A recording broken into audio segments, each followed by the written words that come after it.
Oh dear. What a horrible, horrible day.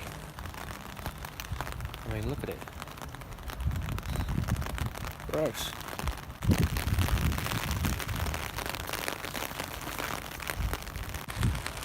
Wish I hadn't done that now. Got a hole in my shoe and my socks wet.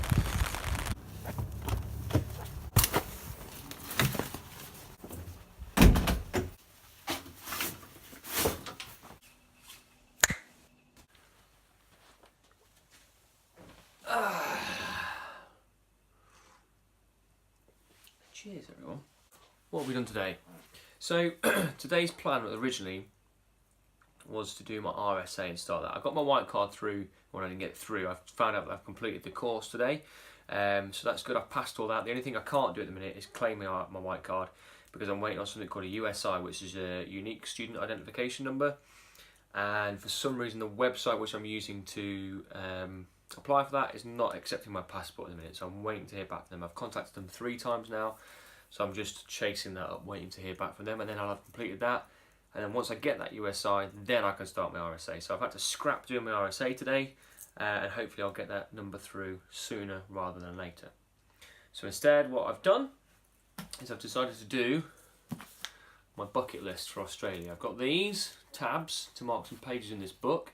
I'm going to be going through my Instagram account, because on my Instagram account I've created a bookmark which has got all my little pictures that I've seen about places I want to go and visit. So I'm going to start marking them out and start making a little bucket list for myself. And like I've said, I've got no solid plans for Australia. The only solid plan I've got is to go and meet up with my brother this time next year. He's actually out in Melbourne at the minute. He flew there this week because the Australian Grand Prix is this weekend coming. This Sunday is the race. So he flew out there yesterday. So he's staying in a really posh fancy hotel in Melbourne just outside Albert Park. And yeah, so my plan is hopefully he's going to be out there again next year, so I can hook up with him again this time next year. And that's the only solid plan I've got in place. So yeah, I'm just going to put together my bucket list of things I want to see while I'm out in Australia, just to give me a sort of a more guidance than a plan of things I want to tick off while I'm out there. I've also ordered a new bag because, as you saw in the last video, I marked this bag up, but I wrote this at the bottom. But now I really don't like it, and also it's starting to get scuffed up, and I noticed as well that there's a little hole in the top. So it has done me well, this bag. It was only a cheap bag, and the bag I bought off eBay was only a tenner, so that's pretty cheap. But it's just to replace this. I can't be walking down the street in Sydney with that written on my back, because I know someone's going to go, "Oh, Dan Herrick, that must be his name." Yeah, embarrassing. So yeah, I'm going to do that. And then I'm going to do my washing a little bit later on. And also, while I do my washing and while I'm waiting for it, I want to write the first bit in this, my journal. I've decided to write this a little bit differently to the one that I did when I was in Lithuania, where I did like a daily sort of jot down of what I've done in that day. What I want to try and do is just save it up and maybe do it maybe once a week, once every 2 weeks, and do it more like a book than a journal. So sort of just tracking my travels and things that I've seen and things that I've done. And I don't want it to be like a mundane, day 1 I did this, day 2 I did this. I want it to be like this time of year. The weather may be crap, it may be raining outside, but these bad boys are out. Bloody love cream eggs. Bloody love a good cream egg. So that's going to help me get through this. So I'm going to do my bucket list now, and we'll talk a little bit about it once I've finished.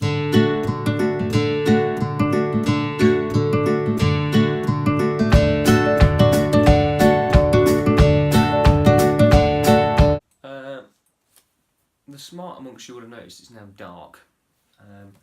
This is why you don't make plans. So I originally planned to do like a time lapse of me doing this, which you've just seen, so that sort of worked. But I had to use my action camera to shoot that time lapse. And for some reason, this action camera, when you do a time lapse, rather than save all the images as a video, like a time lapse video, it just saved 365 separate images. So I had to download each separate image onto my phone and then create the time lapse in another app and do it that way. So it's now 8 o'clock in the evening. I started this video at 4 o'clock, so it's taken me about 4 hours to get to this point. Way too long. Anyway, I've sort of done my bucket list, if you like. The reason I was shooting it on my action camera is because on Instagram I've made those bookmarks which have got those pictures of some of the areas I want to see in Australia, and I've just marked up some of the tabs in this Lonely Planet guide. There are a couple of tabs that aren't pertinent to specific places, so there's a tab called If You Like, which is like a guide to things, if you like certain things like beaches or islands or wineries or anything like that. There's a month by month guide, so what's happening each month in different parts of Australia. And there's also another pink guide just simply marked up for the Moonlight Cinema, which is a place in Sydney that I really want to go to. I've heard a lot about it, so I want to go to that. The yellow tabs, they are the main areas, so the states like Queensland, New South Wales, Tasmania, Adelaide, and the green tabs, they are the specific areas I want to go to. So there's quite a few in there. So let's go through some of them now. The first one I marked off, because it was the first thing I saw in the book, is the Barrier Reef. Desperately want to do the Barrier Reef, and that stretches from all the way down in Noosa, all the way up the coast to the north eastern tip of Australia. The main area along that I really desperately want to see is Whitsundays, which is on a separate tab, which is this bit here. Now Whitsundays is a stretch of islands that are off that coast that look absolutely phenomenal. I set up these bookmarks on Instagram with a load of photos. That's why I was using my phone, like I said. And just look at some of the pictures that come from Whitsundays. They're just superb. Like really, it just looks amazing. The ocean looks so blue. The sand looks so white. It just looks like a paradise. I desperately want to see that. And there's some really good snorkeling off there. So there's good opportunities to see things like turtles. There's whales that migrate up through that area as well. They do a lot of boat trips off there, like for a couple of days for excursions and stuff. So, and I've had a friend who's done those trips. So I desperately want to go and do some of the stuff off Whitsundays. It just looks incredible. It's just one of those things that you see on things like Instagram or in movies or on TV, and you just think that it doesn't look real. So I want to go and see that for sure. Another thing I desperately want to see is a place called Lord Howe Island, which is off the coast of Sydney. And I found this place on Instagram, Lord Howe Island, and again, just looks absolutely stunning. This place looks incredible. And between Lord Howe and Sydney is another area where whales migrate, so it's another opportunity to do some whale watching, which is something I desperately want to do while I'm out there. We obviously get whales off the coast of the UK, especially off the coast of Scotland, and we have had sperm whales washed up on the beach here before. Last year? No, year 2000 either 2015 or 2016 we had some sperm whales washed up on the beach, but which was very sad. But I'd love to see some whales, and then like on their migration. I think that would be incredible. Lucky enough to see penguins last time in November, but I would love to see some whales crossing through there. So Lord Howe Island is another good place to do that. A place I did go to in November, but I desperately want to spend some time in, is Byron Bay. So I've marked that up in there now.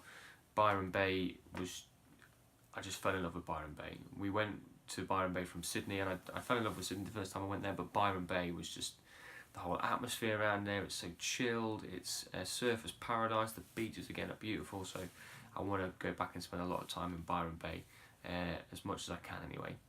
One place I didn't get a chance to see though, which is on the list, which I was very close to, is the Blue Mountains.